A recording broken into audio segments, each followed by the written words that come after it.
আপনাকে কেন ভালোবাসি ইয়া রাসূলুল্লাহ। হৃদয়ের স্পন্দন তাদের কি করে বুঝাই আপনাকে কেন ভালোবাসি ইয়া রাসূলুল্লাহ। যে মানুষটিকে কখনো দেখিনি, যার কণ্ঠস্বর কখনো শুনিনি, যার পবিত্র সান্নিধ্যে পৌঁছানোর সৌভাগ্য কখনো হয়নি, কিভাবে বুঝাবো সে মানুষটা কেমন করে সবচেয়ে প্রিয় মানুষগুলোর চাইতেও প্রিয় হয়ে উঠল। ভাষায় কি করে প্রকাশ করি আপনাকে কেন ভালোবাসি ইয়া রাসূলুল্লাহ।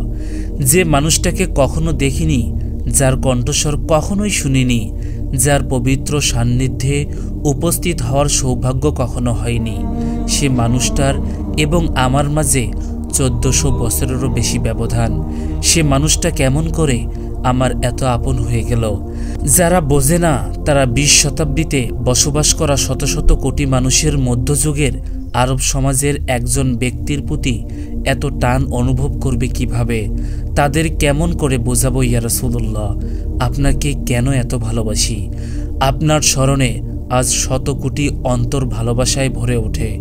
প্রতি মুহূর্তে পৃথিবীর কোনো না কোনো অঞ্চলের উচ্চারিত হয় আপনার প্রশংসা। আপনাকে কেন এত ভালোবাসি তা তো ভাষায় প্রকাশ করা যাবে না। তবে যতটুকু ভালোবাসার প্রাপ্য আপনি ততটুকু তো ভালোবাসতে পারি না।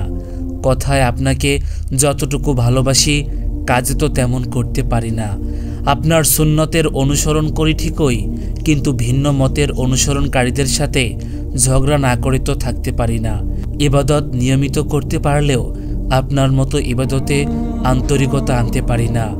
বাহ্যিক দিক দিয়ে আপনার অনুসরণ করলেও চারিত্রিক দিক থেকে আপনার থেকে শিক্ষা নিতে পারি না। ইয়া রাসূলুল্লাহ, ইয়া হাবিবাল্লাহ, ইয়া মুস্তাফা, আমরা তো আপনার উম্মত হওয়ার যোগ্য নই, তবে আপনার রব তো ক্ষমাশীল। আপনি আমাদের যতটুকু ভালোবাসেন আপনার রবকে তো তার চেয়েও বেশি ভালোবাসেন।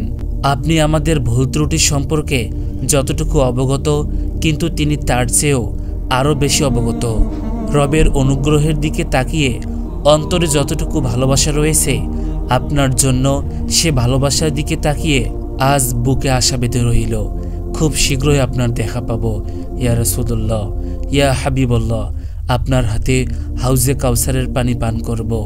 জান্নাতে অনন্তকালের যাত্রায় আপনার সঙ্গী হয়ে ঘুরে বেড়াবো ইয়া রাসূলুল্লাহ।